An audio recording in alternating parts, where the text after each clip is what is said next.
మీకందరికీ మరియమ్మాత జన్మదినోత్సవ శుభాకాంక్షలు.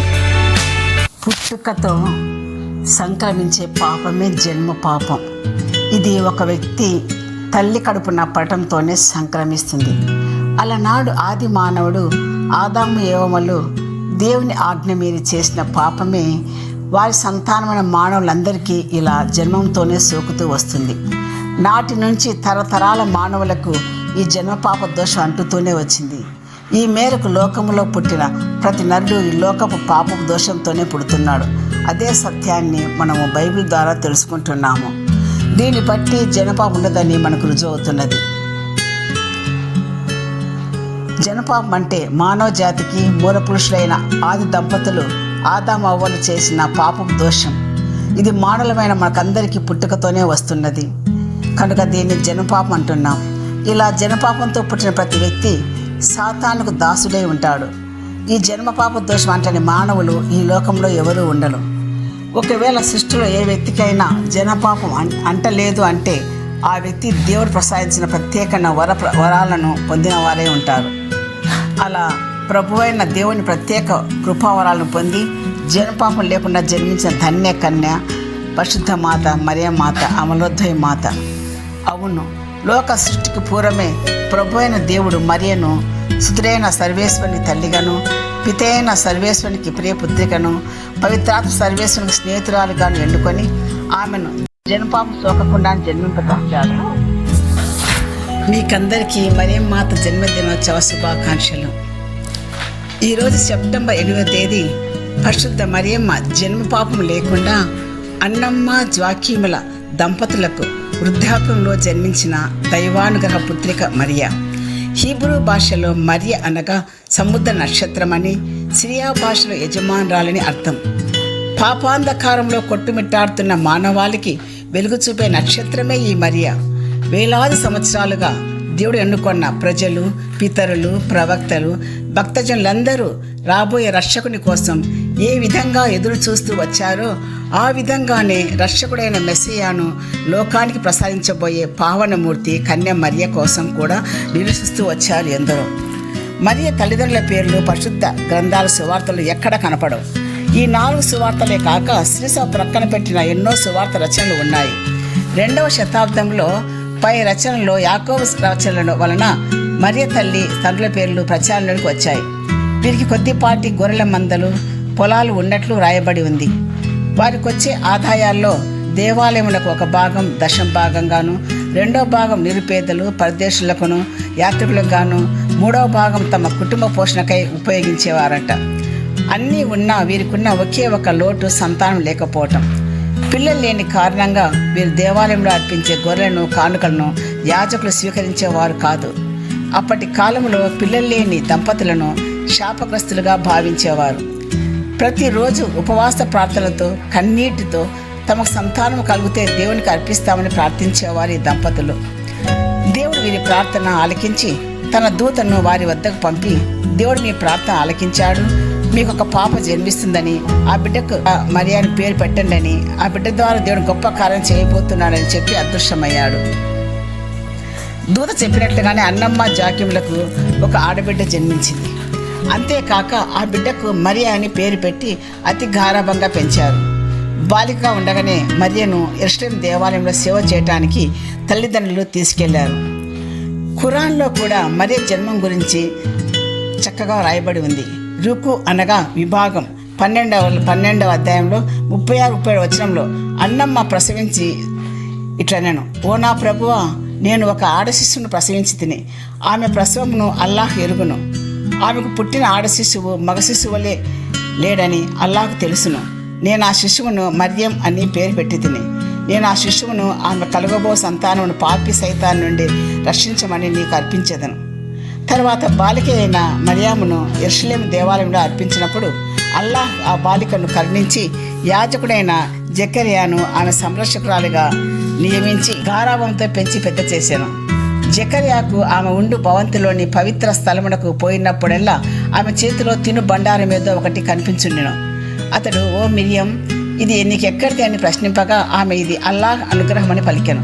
అల్లాహ్ తనకు ప్రీతిపాత్రులైన వారికి అగణ్యంగా ఇచ్చును.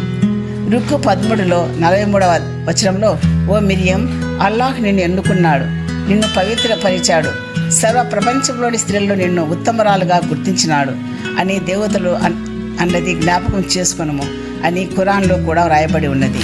తన ద్వారా ఈ లోకంలో అవతరింపబోయే రక్షకుడైన యేసుక్రీస్తు లోకాన్ని ప్రసాదించబోయే రక్షణ ఫలములను దైవానుగ్రహంతో మరియ ముందుగానే అందుకొని జన్మపాప దోషము నుండి విడుదల పొందారు. పాపపు దోషం అంటని పవిత్రమూర్తిగా ఈ లోకంలో జన్మించారు. అంటే మానవ రక్షణ మహత్కార్యాన్ని దేవుడు ఈ విధంగా మరియమాతను జనపాపం నుండి విముక్తురాలను చేయటం ద్వారానే ఆరంభించారు. అవును, దేవుడికి అసాధ్యమైనది ఏది ఉండదు కదా. ఆయన శూన్యం నుండి లోకాన్ని సృష్టించిన సర్వశక్తిమంతుడు, మహామహిమాన్వితుడు. నిష్కలంక మరియ ద్వారానే కలంకితమైన మానవ జాతిని శుద్ధీకరించి రక్షాభారాన్ని ప్రసాదించాలనేది ప్రభు అయిన దేవుని ప్రణాళిక. అంతా ఆయన సిద్ధపరిచిన ప్రణాళిక ప్రకారమే జరిగింది. నీకును స్త్రీకిని, నీ సంతతికి స్త్రీ సంతతికి తీరని వైరం కలుగును. ఆమె సంతతి వారు నీ తల చిత్తగొట్టుదురు, నీవేమో వారి మడమలు కడుతూ అని ఆదికాండం 3:15 రాయబడి ఉంది. ఆది దంపతులు ఆదాము ఏవలను పాపం చేయమని ప్రోత్సహించిన సైతాన్ శపిస్తూ ప్రభు అయిన దేవుడు పలికిన మాటలు ఇవి. దేవుని మాట ప్రకారం దేవుడు ఎన్నుకున్న స్త్రీ కన్య మరియ కలవబోయే సంతానమే పిశాచ తలను అనగదొక్కగలరు. అంటే మరియసుడైన యేసుక్రీస్తు ప్రభువే సైతాన్ని జయిస్తాడు. పాప మరణ బంధాల నుండి మానవ జాతి విముక్తం కావిస్తాడు. ఒకవేళ మరియమాత ఇతర మానవ మాతల మాదిరే జన్మ పాపంతోనే జన్మించి ఉన్నట్లయితే ఇంతటి మహత్కార్యం సాధించగలవారేనా? తన కుమారుని చేత సైతాన్ తలను చితగొట్టించేవారేనా? అసలు జన్మపాపం సోకిన స్త్రీ గర్భాన పరమ పాముడైన దైవ కుమారుడు లోకరక్షకుడు జన్మించడం సాధ్యమేనా? కాదు. కనుకనే ప్రభు అయిన దేవుడు మరియకు జన్మ పాపం సోకకుండా చేశారు. జన్మపాప రహితంగానే ఉద్భవింపచేశారు. ఆ మహావరాన్ని ఆ తల్లికి అనుగ్రహించారు కూడా. జనపాప రహితోద్భవి మరియమాత ద్వారానే మానవ పతనానికి కారకులైన సైతాన్ను మట్టి కల్పించే ఏర్పాటు చేశాడు భగవంతుడు. మరియ పరమ పావనమూర్తి కనుకనే మరియమాత అంటే సైతాన్కు అమిత భయం. తన దివ్య కుమారుడైన యేసుక్రీస్తు ప్రభు ద్వారా తన తలను చితోద్దక్కించే స్త్రీమూర్తి మరియేనని తెలుసు కనుక సైతాను భయకంపితులవుతూ ఉంటాడు. ఆనాడు ఆయ తల్లి యోవమ్మను సైతాను తన కుయుక్తులతో మోసగించి పాపం చేయించింది. లోకాన్ని శాపగ్రస్తం చేయగలిగింది. కానీ ఆ చిత్తులమారి సైతాను ఎత్తులన్నీ రెండవ యోవమ్మ మరియమ్మ ఎదుట చిత్తులయ్యాయి. మొదటి యోవమ్మ దేవుని ఆజ్ఞను ధిక్కరించి అవిధేయురాలై మనకు శాపాన్ని కొని వస్తే, రెండవ యోవమ్మ మరియ తల్లి దేవునికి సంపూర్ణంగా విధేయించడం ద్వారా తన కుమారుడైన యేసుక్రీస్తు ప్రభు ద్వారా లోకానికి రక్షణోదయం కావించగలిగారు. దేవుని శాపం నుంచి, పాప మరణ బంధాల నుంచి మానవులందరినీ, సమస్త లోకాన్ని విముక్తం చేయగలిగారు. ఈ విధంగా రక్షకుడిని ఈ లోకంలో అవతరింపచేసే మానవ జాతిని తన బంధనాల నుండి విడుదల చేయించినందుకే మరియమాత అంటే సైతానుకు అంతటి ఆగ్రహం. ఆ సర్పమునకు ఆ స్త్రీపై కోపం అధికమయ్యను. అందుకే ఆ సర్పం మిగిలిన ఆమె సంతతితో యుద్ధమునకు సిద్ధమయ్యాను. కానీ వారు దేవుని ఆజ్ఞలకు విధేయులు, యేసు వెల్లడించిన సత్యమైన విశ్వాసం కలవారు. దర్శన గ్రంథం అనగా ప్రకటన గ్రంథం 12వ అధ్యాయం 17-18 మనకు వివరించబడింది.